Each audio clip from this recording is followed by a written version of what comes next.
Latinoamérica Norte. Muy buenas tardes. Quisiera agradecerles el que estén participando hoy en la primera Feria Virtual de Servicios Financieros de LAN, muy importante para nosotros. De igual forma, poderles dejar mensajes sobre la transformación de la auditoría y asimismo recomendarles que sigan visitando los stands en los 2 días que nos quedan de feria. De igual forma, van a poder enviar sus preguntas al chat o si lo estiman conveniente, pues aquí con el código lo pueden hacer a mi correo electrónico. Sin más preámbulo, arranquemos. ¿Por qué EY ha decidido ponerle Smart Automation a la auditoría interna y por qué es un aliado? Son elementos fundamentales. ¿Qué quiere decir esto? La transformación de los procesos en la ejecución de auditoría, la información, la tecnología, el talento y todo lo que está alrededor hace que nuestra auditoría y nuestra función ahora tenga características diferentes.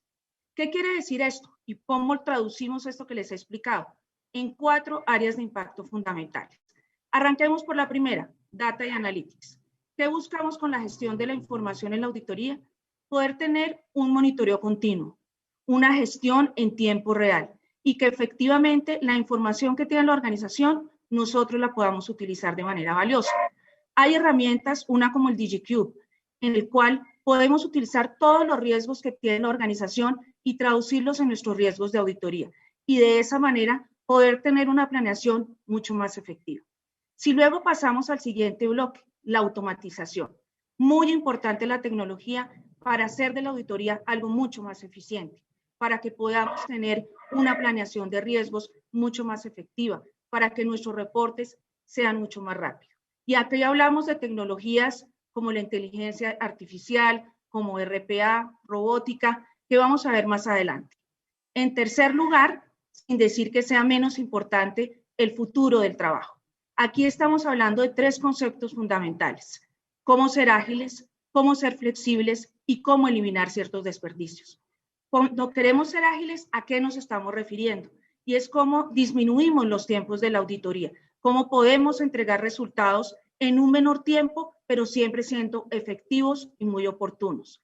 La flexibilidad, es decir, que podamos ir modificando nuestro plan de auditoría con base en lo que está pasando en el entorno y de esa manera estemos generándole un valor muy importante a la organización. Y cuando les hablo de desperdicios o utilizar una metodología como Lean, es cómo hacemos para disminuir los tiempos de espera en la recepción de nuestros correos electrónicos, en la gestión de la información, en la búsqueda de los auditados. Entonces, como ven, el futuro del trabajo también implica una comunicación oportuna, entender el trabajo remoto y seguir en la virtualidad. Y como cuarta instancia, nuestro talento. Muy, pero muy importante. Se requieren nuevas capacidades para poder enfrentar lo que la auditoría necesita. Capacidades asociadas con seguridad de la información, cybersecurity, auditoría de sistemas. Entonces, se nos amplía lo que estamos viendo en la auditoría. Y todo esto sin dejar de lado un elemento muy importante, y es cómo gestionamos nuestro ciclo de auditoría. ¿A través de qué?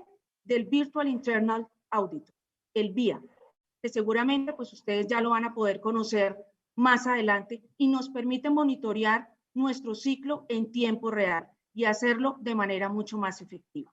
Entonces, si tomamos estos 4 componentes, pues nos vamos a ver volcados a algo que ustedes también ya conocen. El mundo es VUCA, es decir, es volátil, incierto, complejo, ambiguo. Y la función de auditoría interna debe estar alineada con estos 4 elementos. Debemos estar listos, preparados y prever lo que puede estar pasando. Sin más preámbulo, también quisiera invitar a que vean a una invitada muy especial, Carmen Sainao. Ella es una gran profesional que ha sido auditora del grupo Bancolombia durante muchos años y nos quiere dejar unos mensajes muy importantes sobre los retos y las tendencias de auditoría.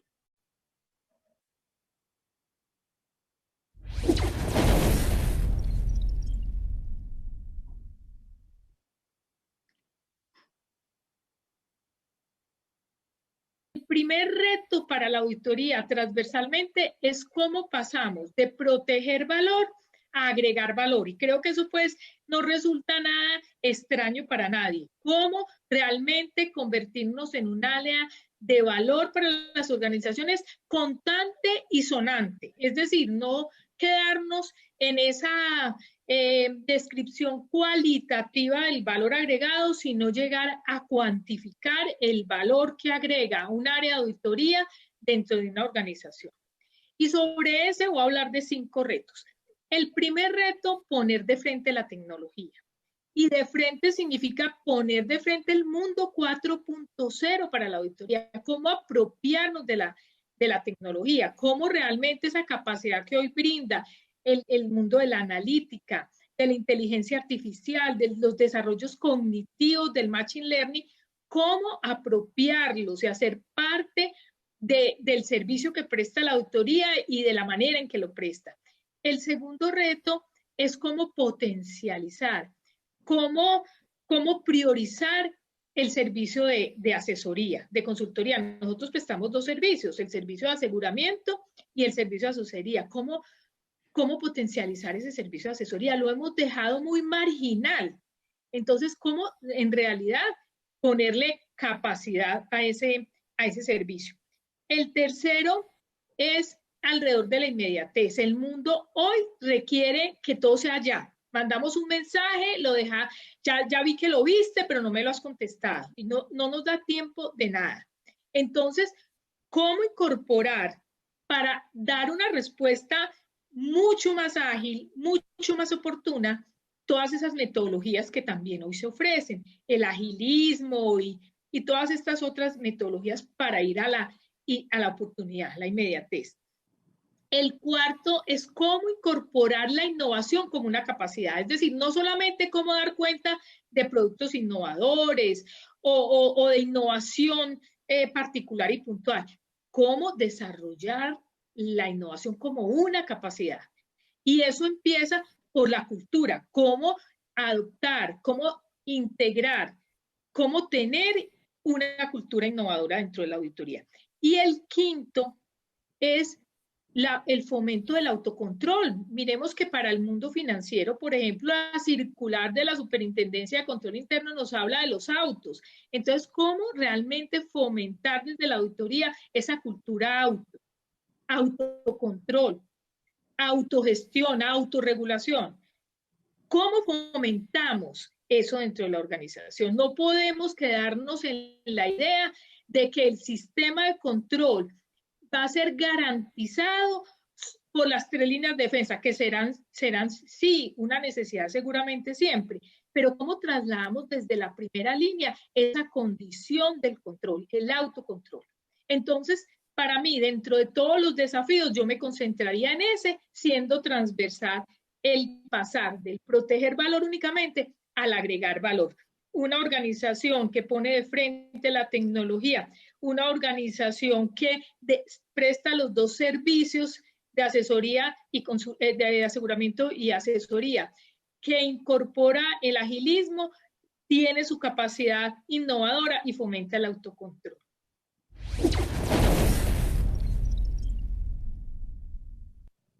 Entonces, tomando en cuenta estos mensajes que nos ha dejado Carmenza, tan importantes de estos 5 restos, de estos desafíos, pues, ¿qué estamos visualizando en esta lámina?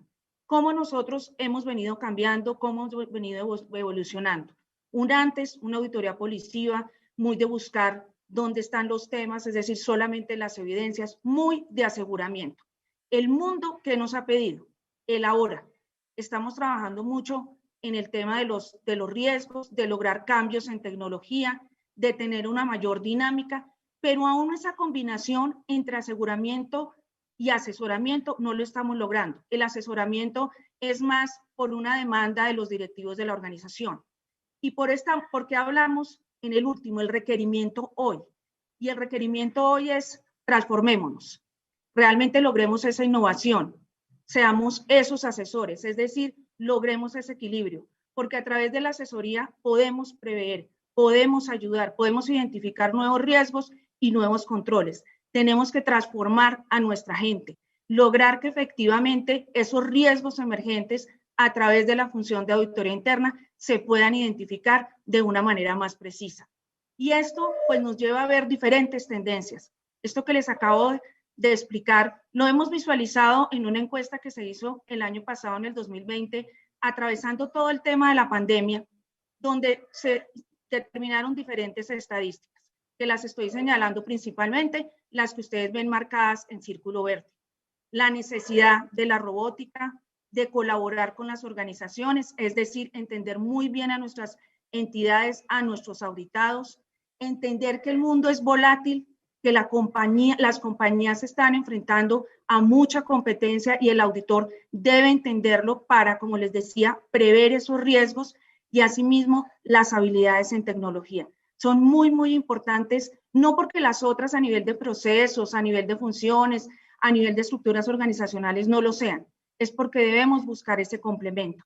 Y si ustedes pueden ver los cuadritos, decimos a mano izquierda o a mano derecha, dependiendo como ustedes estén situados, ¿qué vemos? Una auditoría que debe estar conectada, integrada, innovadora, facilitando y muy colaborativa. Si ustedes me preguntan cuáles son las premisas y cómo deberíamos ser evaluados, esos son los 6 componentes que un auditor debe tener en este momento. Asimismo, si continuamos, ¿a dónde queremos llegar? Y eso está muy asociado en cómo queremos vernos y cómo nos deben medir. Las exigencias están diciendo y pidiéndonos que no solamente seamos medidos por un cumplimiento de un plan o por la cantidad de informes o por la cantidad de horas. Nos deben medir por nuestra calidad en la asesoría, por la innovación en todos los temas digitales, porque estamos incorporando equipos diferentes con otras competencias, porque estamos brindando información muy oportuna. Entonces, estos elementos, estas 6 premisas que ustedes ven aquí, se transforman en tableros de control, que hoy en día ya algunas funciones de auditoría interna lo están haciendo, lo están utilizando y por ende esa palabra del valor agregado se vuelve tan relevante en nuestras entidades. A continuación, quisiera presentarles a José Espósito, quien es el auditor corporativo del Banco de Crédito del Perú y asimismo de Credicorp, que nos quiere dejar también un mensaje muy importante sobre el uso de las nuevas metodologías, sobre las herramientas tecnológicas, cómo ha vivido esto al interior de su entidad.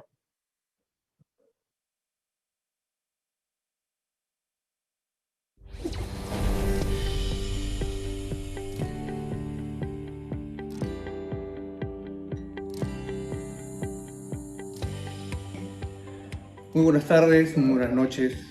Primero que todo, muchísimas gracias al equipo de EY por invitarme a esta presentación. Mi nombre es José Espósito, soy el auditor corporativo de Banco de Crédito del Perú y de Credicorp, su compañía holding.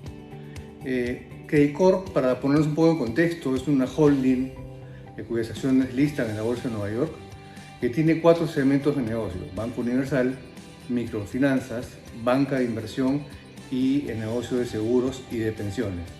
Tenemos operaciones en Perú, en Colombia, Chile, Bolivia, Panamá y Estados Unidos.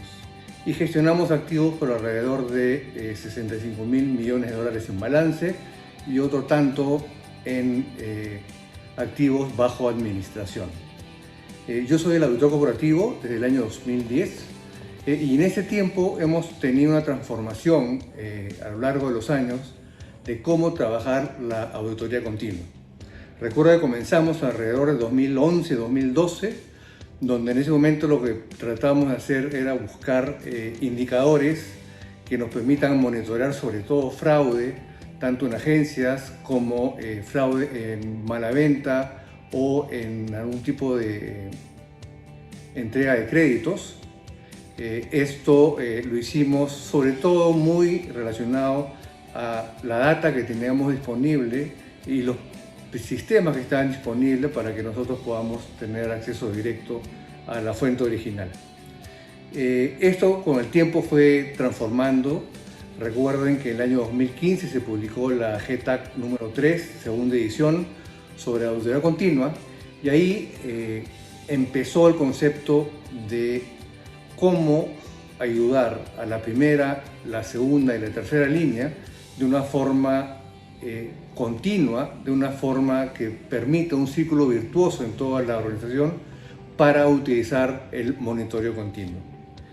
Y en ese contexto lo que hicimos fue trabajar algunos indicadores muy importantes por nuestra cuenta y se los empezamos a trasladar a la primera línea, ya que al ver ellos que esto funcionaba de manera adecuada, los tomaban como sus propios controles. Luego seguimos caminando y en el año 2017 empezamos a utilizar el modelo centralizado. ¿Qué es esto?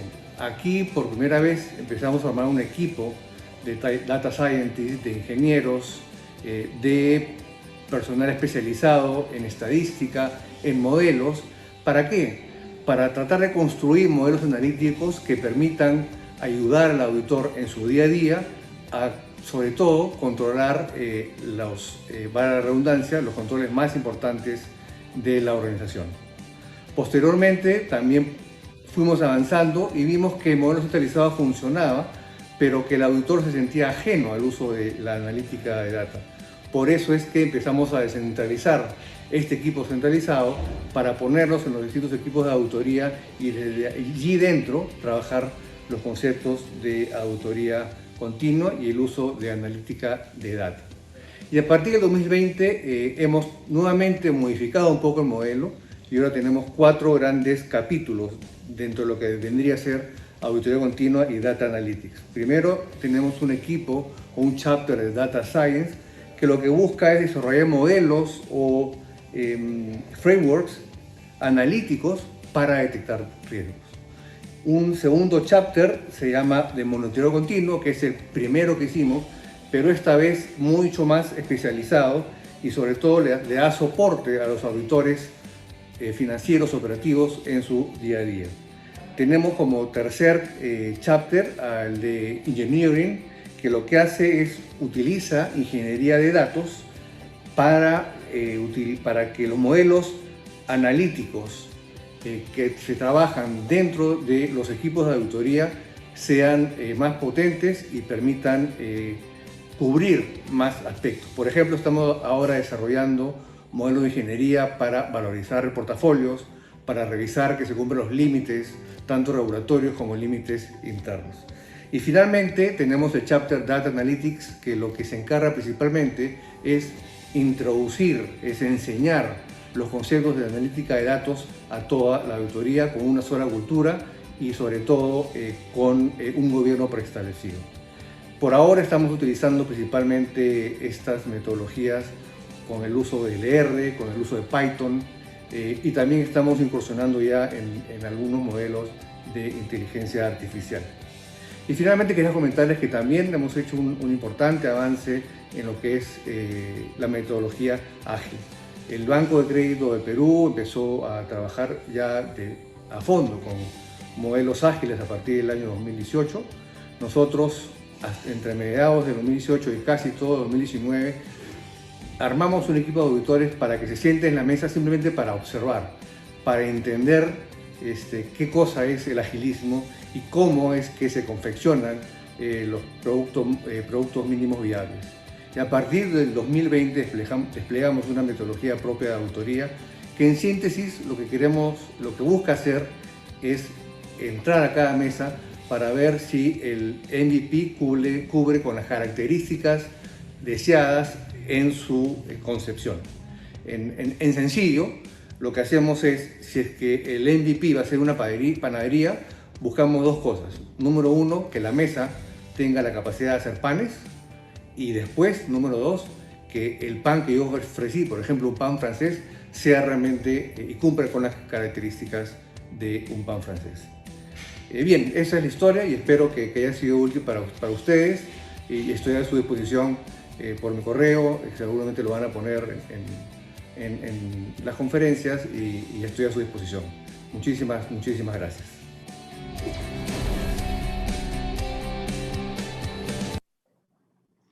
Como pudieron observar, pues es una gran transformación de una función de auditoría que ha pasado por los diferentes aspectos que hemos venido conversando. Y aquí, pues lo que queremos llevar es un resumen de eso. Cómo uno realmente en la auditoría, incorporando tecnología, puede ver 4 cuadrantes: un pensamiento digital, un lenguaje, una lectura y un trabajo digital. Si vamos al pensamiento digital, como si fuese un punto de partida, estamos viendo todo lo que son las validaciones matemáticas, los análisis predictivos, una gestión de datos que podríamos decir sencilla. Cuando ya hablamos de un lenguaje digital, ya estamos un poco más allá, es decir, hay una comunicación dirigida, el análisis de voz y texto, y a partir de esto empezar a analizar comportamientos predictivos. A nivel de una lectura digital, estamos analizando los datos, aplicando ingeniería, identificando esas características, luego aplicamos diferentes algoritmos para tener aprendizajes automáticos. Y el trabajo digital, que son los diferentes robots de los cuales ahora pues hemos escuchado y estamos viendo en el mercado para agilizar los reportes, para hacer trabajos en Excel y pues que permiten disminuir los tiempos de respuesta. Para enfocarnos en este último, les traemos unos ejemplos, digamos que están en estos diamantes, si así los podemos llamar, donde ya estamos utilizando RPA para todo el recálculo de provisiones, para el análisis de quejas y reclamos, operaciones sospechosas, comprobaciones de calidad. Digamos que ya podemos ver una evolución y estos robots no solamente están utilizados en las organizaciones, sino son parte de los procesos de auditoría, que eso es lo más importante. Y como lo van a poder observar en el stand, hay también un ejemplo de un robot que estamos utilizando en el ciclo de ventas para agilizar el tiempo de la auditoría interna. Además de esto, queremos dejarles 8 pasos para poder empezar a aplicar este tema de RPA. Los 4 primeros están asociados con un análisis de la estrategia de auditoría, qué es lo que estamos buscando, cuáles son esas actividades clave en las cuales nos queremos centrar, cómo esas actividades puedo aplicar y ver dónde van a estar los robots y los sistemas de información que vamos a utilizar. Digamos que esta es una primera capa para utilizar todo el tema de RPA. Pero asimismo necesitamos otros elementos, como preparar a nuestra gente, capacitarla y educarla frente a RPA, asimismo entender el cambio y lo que implica tener nuevas metodologías, aunque aquí me he centrado en RPA, debe ser para las otras de la misma manera, entender que las nuevas tecnologías y metodologías no reemplazan lo que está haciendo el auditor, sino complementan cada uno de sus aspectos y siempre buscar flexibilizar, mejorar y, ¿por qué no?, hacer reingeniería de nuestros procesos. No solamente la reingeniería del proceso de compras o del proceso de cartera. Como auditores internos, esa reingeniería también tenemos que hacerla. ¿Y a través de qué? De nuestro plan de aseguramiento de calidad. De esta manera, digamos, podemos abordar RPA y toda la transformación de la función de auditoría de una manera distinta. Y si me lo permiten, ¿cómo termina esto? Con 2 grandes frases. ¿Cuáles son y qué quieren decir? La primera es la importancia de nuestra función, cómo podemos ser más sólidos, cómo podemos aportar valor a partir de los mensajes que tenemos el día de hoy. Y asimismo, podemos hacer cosas diferentes. Los auditores podemos visualizar temas, identificar aspectos al interior de las entidades que hoy no lo están viendo. Claramente, nuestra función tiene un gran valor al interior de las organizaciones y los invito a que lo vean de esa manera y que la función de auditoría interna siga creciendo al interior de las entidades y convirtiéndose en una función estratégica. Con esto, digamos, termina mi charla. Vamos a contestar algunas preguntas en los 5 minutos que nos quedan. Permítanme, voy aquí a tomarlas. La primera, y me permito leerla, ¿qué tan preparada han visto los equipos de trabajo de las funciones de auditoría? Ahí les podría decir que ya hay una evolución importante en la región, se está invirtiendo en las organizaciones, en capacitaciones, en credenciales, en certificaciones, para que el auditor interno no quede marginado ni quede fuera del espectro de lo que está haciendo la entidad. Entonces, si tomamos el ejemplo de RPA, al auditor también se le está preparando. Inteligencia artificial de igual forma, analítica. Digamos que hay unos planes de capacitación muy robustos para hacer de la función de auditoría y de la gente y de su talento mucho más competentes. La siguiente pregunta está asociada con ¿qué ahorros puede generar RPA? Lo que hemos visto en algunas de nuestras auditorías aplicando RPA es que en todo el tema de cruce de bases de datos y generación de reportes, cuando un auditor dura 45 horas a la semana, a través de RPA pueden ser 2, 4 horas. Sí, esto depende de la complejidad de lo que se esté viendo, pero es lo que hemos nosotros visto y hemos venido y hemos estado midiendo para ver dónde podemos aprovechar mucho más RPA. Y la última pregunta, digamos, si las otras ustedes las pueden dejar en el chat o en el correo electrónico, como les mencioné, para poderlas responder, son qué beneficios se generan al implementar nuevas formas de trabajo en auditoría. ¿Qué vemos? Pues estamos disminuyendo riesgos, somos mucho más flexibles, estamos disminuyendo los tiempos de respuesta y estamos además buscando y teniendo una mejor posición al interior de las organizaciones. Con esto finaliza la charla, finaliza el día de hoy. Creo que ha sido una experiencia muy interesante tanto para ustedes como para nosotros y los invito a conectarse mañana a partir de las 8 a.m. Muchísimas gracias por su atención.